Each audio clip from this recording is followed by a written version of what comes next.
चल भाऊ येऊ का? जय श्रीराम. अरे वा, तोंडात रामाचं नाव छान आहे. विषय का भाऊ, एकदम कट्टर राम भक्त आहे आपण. आणि फक्त आपण नाही, सगळ्या पोरांना सांगून ठेवलंय, भेटल्यानंतर हाय हॅलो नाही, फक्त जय श्रीराम बोलायचं. चांगले, रामनाम तोंडात असणं खरंच चांगले.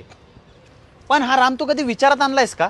विषय का भाऊ, गाडीवर मस्त स्टिकर टाकणार आहे जय श्रीराम आणि टॅटू पण काढून घेणार आहे जय श्रीराम. राम किती सुंदर शब्द आहे. बोलल्यावर मन प्रसन्न होतं, डोकं शांत होतं. अरे ज्याला राम एक योद्धा म्हणून कळाला तो कुंतीचा अर्जुन झाला.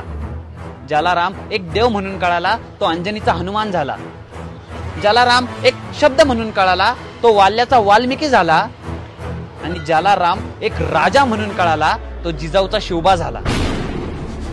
राम दुःख आहे, राम आनंद आहे. राम अंत आहे, रामच आरंभ आहे. राम शस्त्र आहे, राम शास्त्र आहे. राम एक आहे आणि रामच राज्य आहे.